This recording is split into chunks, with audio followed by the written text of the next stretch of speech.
ઝઘડા ખાતે બની રહેલા સેનિટેશન પાર્કની દિવાલનું વરસાદમાં ધોવાણ થવા સાથે અને તિરાડો પડી જતા કામગીરીની ગુણવત્તા સામે પ્રશ્નો ઊભા થયા છે।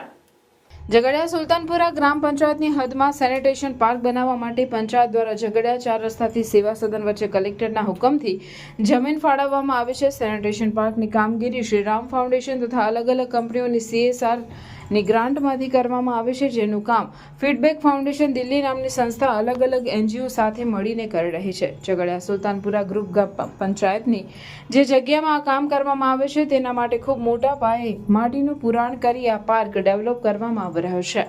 ચોમાસા પૂર્વે પાર્કની કામગીરી શરૂ કરવામાં આવી હતી। સેનિટેશન પાર્કની કામગીરીમાં ગેરરીતિ અને બેદરકારી થયા હોવાનું ભારે વરસાદ પડ્યા બાદ બહાર આવ્યું હતું।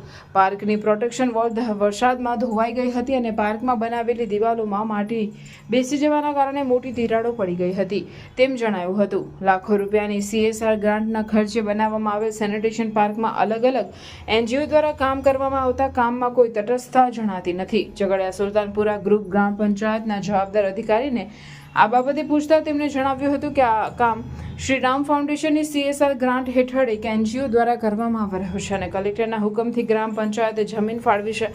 કામ પૂર્ણ થયા બાદ જો તે NGO ગ્રામ પંચાયતે સેનિટેશન પાર્કની સોંપણી કરશે તેમ જણાવ્યું હતું। અત્રે ઉલ્લેખનીય છે કે ઝઘડિયા ખાતે એવો સેનિટેશન પાર્ક બની રહ્યો છે કે જેમાં શહેરનો તમામ પ્રકારના કચરાને અલગ અલગ તારવી ખાતર બનાવાશે અને સૂકા કચરાને રિસાયકલ કરી અને ઉપયોગમાં લઈ શકાય તે પ્રકારની કામગીરી થવાની છે। તેમ છતાં પ્રોજેક્ટના જવાબદાર અધિકારીઓ સેનિટેશન પાર્કની કન્સ્ટ્રક્શન કામગીરી બાબતે બેદરકારી દાખવી રહ્યા છે। સત્વરે કામ કરતા NGO અને કન્સ્ટ્રક્શનમાં થયેલ બેદરકારી બાબતે સાવચેત કરવામાં આવે અને સરકારના તથા NGOના સ્ટ્રક્ચર અને ડિઝાઇન મુજબની મજબૂતાઈવાળું સેનિટેશન પાર્ક બને તે ઇચ્છનીય છે।